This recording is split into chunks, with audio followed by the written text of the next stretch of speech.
Après un long moment, je fais cette petite vidéo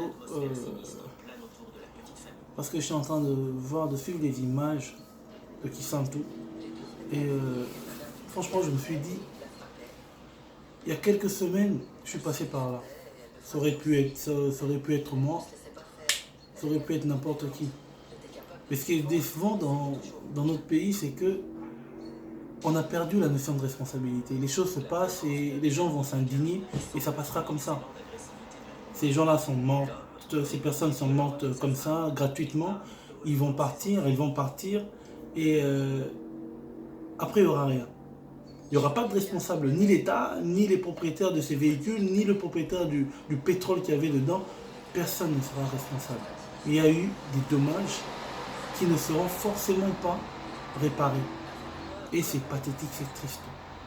Et on se pose souvent la question, moi en tout cas je me dis, pour beaucoup de jeunes ont fait le choix de repartir au pays.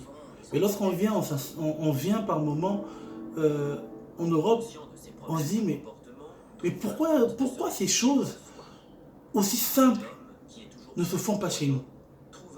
Pourquoi les mêmes personnes qui sont dans des postes clés dans nos différents pays en Afrique sont des personnes qui ont vécu ici, qui ont étudié ici, mais ils n'arrivent pas à copier, ils n'arrivent pas plutôt à copier le strict minimum de ce qu'ils peuvent faire chez eux. Ils sont carrés quand ils sont ici, et quand ils sont chez nous, ils font n'importe quoi. Le pays va mal. Il va pas mal parce que... Non, il va plutôt mal parce que nous restons silencieux. Et le peu de personnes qui se lèvent pour parler se retrouvent derrière les barreaux. Mais on aide personne, on ne s'aide pas, on n'avance pas. Demain, il y aura élection ou pas élection, les choses ne vont pas changer. Mais de toute façon, le schéma tel qu'il est présenté, s'il y a élection, on sait qui gagnera.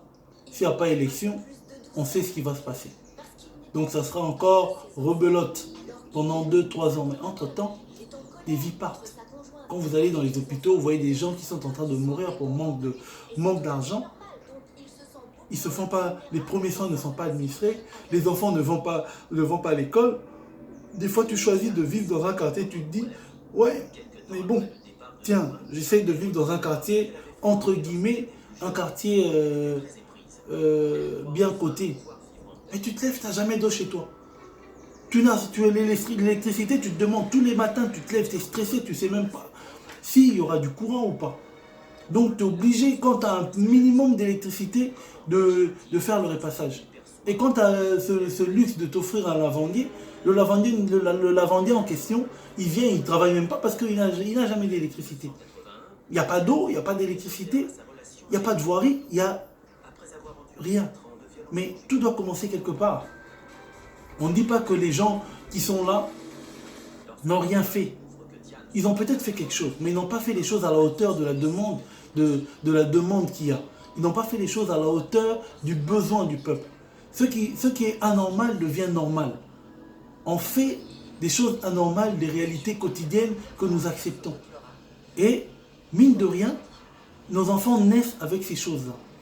Les enfants qui naissent aujourd'hui, ils savent qu'il n'y a pas de courant. Ils savent qu'il y a un délestage. Moi, quand je suis né, je ne connaissais même pas le truc. Je ne savais pas qu'il y avait de coupure de courant. Ça n'arrivait jamais. Quand je suis né, je crois que la première coupure, je l'ai connue... bon, il y a eu des rares coupures générales et tout, mais ça, c'était à l'âge avancé. Mais on est né, il n'y avait pas de coupure de courant. Est-ce que ces gens anticipent l'évolution démographique, le besoin de distribution d'électricité? Ben si, ils n'arrivent pas. Qu'ils fassent comme certains candidats sont en train de dire, qui trouvent des privés qui vont gérer la chose et puis se rémunérer par les factures. À quoi ça sert de faire payer aux gens des factures alors qu'ils ne sont pas desservis en eau ni en électricité? Donc c'est des choses qui frustrent, des petites choses qui frustrent, mais qui font que le mal-être est en train d'être généralisé. Et ça rend les gens aigris, méchants, et voilà. On ne peut pas vivre dans un monde où certains sont extrêmement bien, d'autres sont extrêmement mal. Tu vois, les mêmes personnes qui sont censées vous aider à avoir des choses basiques, Ils s'en foutent parce que eux, chez eux, ils ont des groupes électrogènes. Le carburant, c'est pas un problème pour eux. Ils peuvent en acheter pour un an et voilà. Mais pour d'autres, pour les petits budgets, pour nous autres, là, comment on fait? Comment on fait? Il faut que ça change. Mais quand certains parlent, c'est les mêmes gens qui viennent nous dire « Ah oui, t'as bien dit », mais qui vont après ailleurs dire « Ah, celui-là, il est en train de se lever contre le pouvoir. Celui-là, il est en train de faire ci, ça, il est en train de faire ça. » C'est des choses qui doivent changer. On doit prendre conscience parce que une partie du peuple, une grande partie du peuple qui va de l'avant, ça pousse les autres vers l'avant. Il y a une induction qui fait que les gens, plus on s'améliore, plus on va de l'avant, plus le groupe avance. Regardez avec Amazon. Ils ont fait des gros chiffres. Ils se sont rendus compte que, voilà, on peut aujourd'hui augmenter les SMIC des gens, les salaires minimaux des gens. Les États-Unis, ils sont arrivés à un chômage de 3,7%. Nous, on est à combien? Le taux de chômage. Mais les gens se réjouissent. Ils se disent que ouais, tout va bien, les choses ont été bien pendant toutes ces dernières années. Non. Les gens qui vous disent ces discours-là, c'est des mythos, c'est des escrocs, c'est des profiteurs, c'est ces gens-là qui sont en train de voler derrière le dos des autres et c'est d'autres qui portent le chapeau. Moi, je serais en tout cas le président Kabila, il y aurait beaucoup qui seraient en prison.